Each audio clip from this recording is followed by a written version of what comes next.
Hello, welcome to day 37 of reading and praying through the Bible.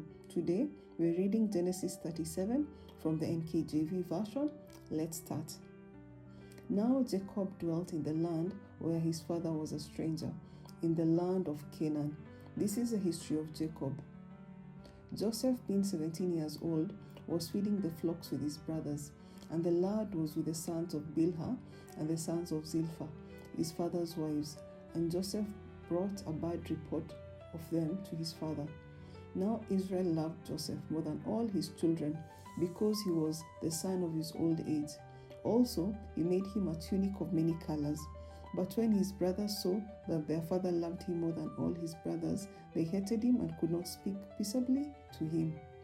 Now Joseph had a dream, and he told it to his brothers, and they hated him even more. So he said to them, "Please hear this dream which I have dreamed. There we were, binding sheaves in the field. Then behold, my sheaf arose and also stood upright. And indeed, your sheaf stood all around and bowed down to my sheaf." And his brother said to him, Shall you indeed reign over us? Or shall you indeed have dominion over us?" So they hated him even more for his dreams and for his words. Then he dreamed still another dream and told it to his brothers and said, "Look, I have dreamed another dream, and this time the sun, the moon, and the 11 stars bowed down to me." So he told it to his father and his brothers, and his father rebuked him and said to him, "What is this dream that you have dreamed?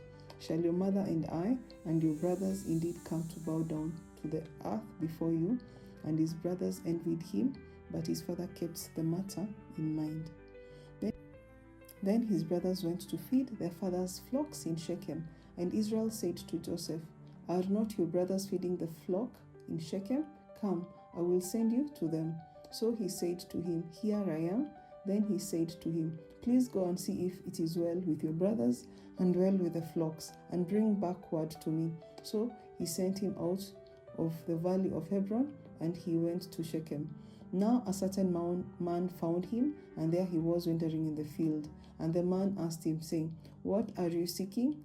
So he said, "I am seeking my brothers. Please tell me where they are feeding their flocks." And the man said, "They have departed from here, for I heard them say, 'Let us go to Dothan.'" So Joseph went after his brothers and found them in Dothan. Now when they saw him afar off, even before he came near them, they conspired against him to kill him. Then they said to one another, "Look, this dreamer is coming. Come therefore, let us now kill him, cast him into some pit, and we shall say, 'Some wild beast has devoured him.' We shall see what will become of his dreams." But Reuben heard it, and he delivered him out of their hands and said, "Let us not kill him." And Reuben said to them, "Shed no blood, but cast him into this pit which is in the wilderness, and do not lay a hand on him, that he might deliver him out of their hand and bring him back to his father." So it came to pass, when Joseph had come to his brothers, that they stripped Joseph of his tunic, the tunic of many colors that was on him. Then they took him and cast him into a pit, and the pit was empty, and there was no water in it.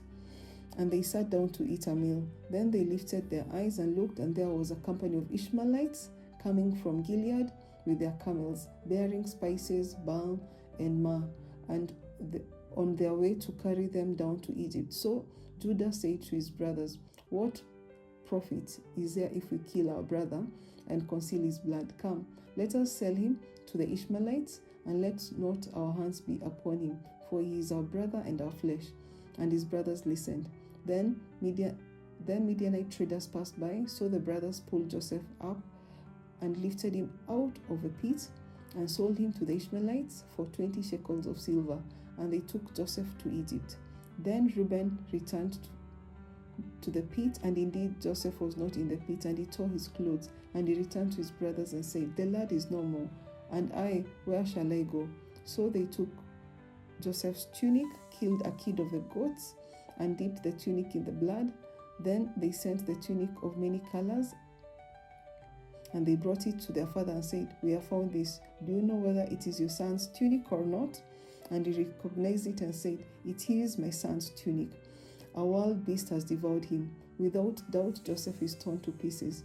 Then Jacob tore his clothes, put sackcloth on his waist, and mourned for his son many days. And all his sons and his daughters arose to comfort him, but he refused to be comforted, and he said, For I shall go down into the grave to my son in mourning.